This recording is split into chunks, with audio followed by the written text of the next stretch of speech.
Patriots extra motivation for Psycho Tom to come out, and I think they just did that for your Cowboys. So all eyes you're right about that, will be on that one. Patriots, Cowboys, and Dallas, and of course we'll be watching Brady and Hardy very closely. Moving on to tonight's game, though, we've got Thursday Night Football, people. The second year of the Bill O'Brien era has not started as planned. The team is now 1-3, and in the third quarter of last week's game against Atlanta, when the Texans were down 42-0, they made a switch at quarterback on their way to a 48-21 loss. Stephen A., who's to blame here for the Texans' slow start? Bill O'Brien. That's who's to blame. I mean, that's an easy question. Watching Bill O'Brien on Hard Knocks, I have an affinity for individuals, particularly coaches, who are just straight shooters. They let you know exactly where they stand. They pull no punches. They tell you what it's going to be like, why it's going to be that way, and it is clear and established that they're the boss. There's no confusion. They are where the buck stops. And when it comes to Bill O'Brien, look, I respect the man. I respect the job that he did at Penn State, although some would say that most of the players under the late Joe Paterno did not leave, so he didn't inherit a bad program. He took over Houston, and they clearly improved from the 2-14 season that they had under Gary Kubiak and his success of that last year. Kubiak was there when they lost 14 straight games. All of those things are true.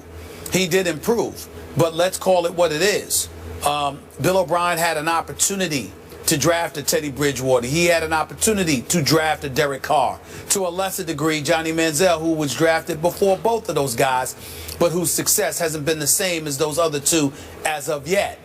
He passed on that. He passed on that for Jadeveon Clowney, who to me has been a virtual no-show throughout his NFL career thus far. If things don't change for Jadeveon Clowney, he may very well go down as one of the biggest busts as a #1 overall pick in NFL history. I mean, we got to keep an eye on that. I'm talking about along the lines of Jamarcus Russell, for crying out loud, because we are getting absolutely positively nothing but he was from injured, Jadeveon. Stephen A., to be fair.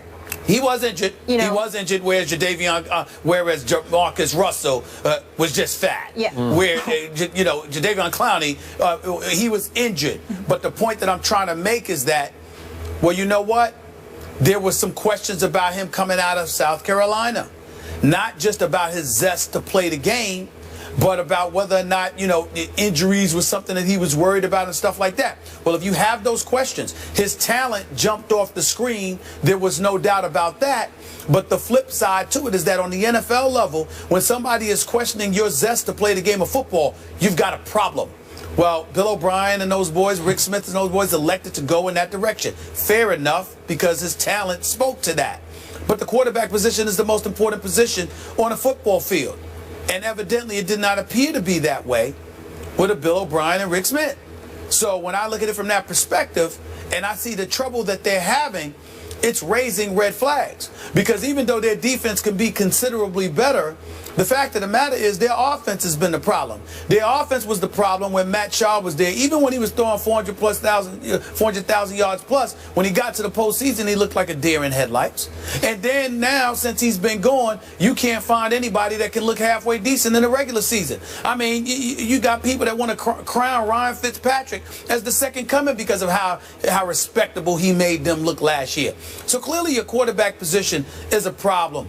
And I just look at it from the perspective that if you're Bill O'Brien, a lot of fire and brimstone. I certainly don't question his football acumen, but right now he's falling along the lines of all the other coaches that came from Bill Belichick. The Romeo Crennels, the Charlie Weisses. I love both of them, but their careers have not been that successful as head coaches. And now you've got him and, of course, Josh McDaniel. I mean, New England coaches that became head coaches don't have the greatest record. Eric Mangini did relatively decent in New York, but he didn't last long. And now we see the problems they're having defensively in San Francisco. And we know how much we both respect Eric Mangini. I'm just saying that when you look at coaches that came out of Bill Belichick's system and ultimately landed themselves head coaching jobs, none of them seem to be on the level of Bill Belichick. None of them. And Bill O'Brien's the latest. I hope he turns it around because I like him. But It's not that impressive thus far.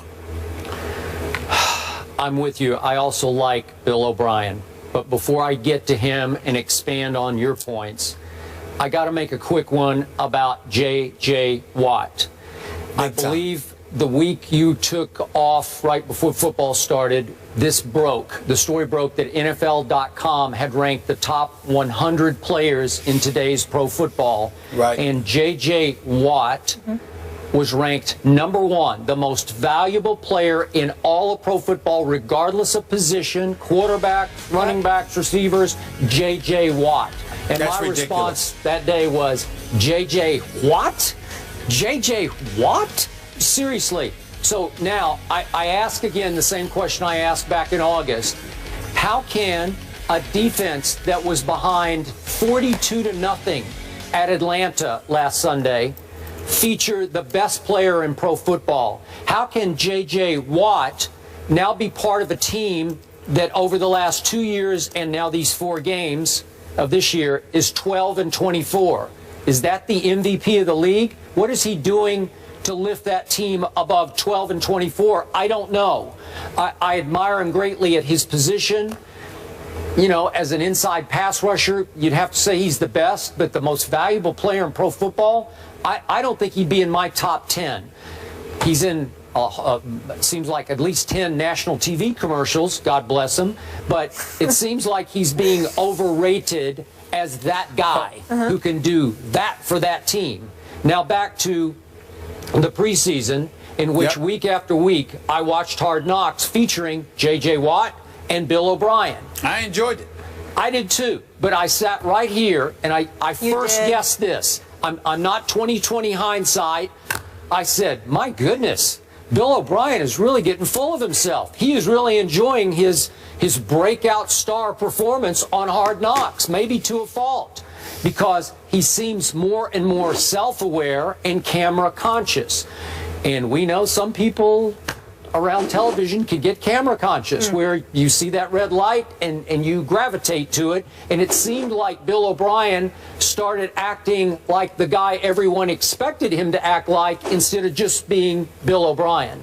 And clearly the first episode featured him dropping all kinds of F-bombs, and he said, my mom called and she was so upset and I apologized to my mom. And then it seemed like it was F-bombs away after that. Like he thought it was funny that this was his calling card. His trademark was, listen to me curse on Hard Knocks to my football team.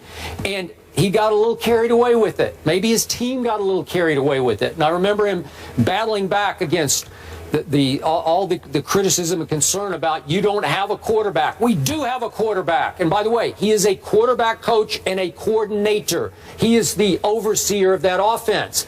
But he was willing to go to NFL battle with either Hoyer or Mallett or Hoyer. And he thought they would be just fine. And obviously, we're only 4 games in, but they have not been just fine because he's been playing musical quarterbacks with those two. And when you have 2 quarterbacks, as the old saying goes, you have none. Yeah. I think they basically have none. They don't have a viable option, and so they're going to struggle all year because it's going to be Hoyer, then Mallett, then Mallett, then Hoyer. They don't have a running game. And they don't have a running game. So that doesn't help. That's a fair point. They haven't had Arian Foster. He tried to play, had one big faux pas last week that resulted in a touchdown. But still, Stephen A., in the end, J.J. Watt, to me, is being overrated as the most valuable player, and Bill O'Brien is being a little overrated off Hard Knocks, his instant stardom on Hard Knocks. And it boils down to this team is 1-3 and got blown off the field and humiliated at Atlanta. Well, I don't blame you for your comments about J.J. Watt. I think he's a superstar. I think he deserves all the respect and the acclaim that he has received. He's leading the team with sacks with 4 right now. He's second on the team in tackles with about 18. We know he gets double teamed. He gets triple teamed. He's absolutely ferocious. He's big time. He's legit. But by mere virtue of the position he plays, it's impossible for him to be the best of anybody in the NFL, the most valuable, because he simply can't have that kind of impact. He can't have the kind of impact that a Lawrence Taylor once had. He can't have the kind of impact that people like that have had in the past, okay? And when you look at today's game, there's just no question that when you talk about most valuable player in most instances, it has to be your quarterback. Yeah. Because so much of the onus is on their shoulders in terms of the team's success or failure. That's the point that I want to make about that. When we talk about Bill O'Brien, I'm not going to get on the man for cussing, Skip, because I don't think he's trying to play to the cameras. I think that's the way he talks. I think it comes absolutely natural to him. You know, listen, everybody, any man that's decent, obviously, changes when he's around his mama. So you don't talk a certain way when you're around your mama. So, yeah. Listen, we all know, listen, I ain't gonna apologize. We all know that I cuss. I am 47 years old. My mother heard me cuss one time in my life. And the only time that transpired was when she was behind me and I didn't know. That is the only time that my mother has ever heard me say a curse word in my 47 years on this earth. I do not speak out of turn. I don't even raise my voice around my mama. It's just automatic. And what did your mama say when she heard that word slip out of your mouth? Well, you mean after she knocked me upside my head? That's what I was waiting for. You mean are you asking about what she did before or after? You know, after she lectured me and, you know, Stephen, I did not raise you that way, watch your mouth. But that was after I got slapped upside my head. So that was, again, and actually, guess what? That was 2 years ago. That was 2 years ago. It wasn't like it was a decade ago. 14 years. No, this 2 years ago. Okay. This 2 years. She heard me cuss. Yes, I was 45 and I got slapped upside my head. And you know what I did? I said, I'm sorry.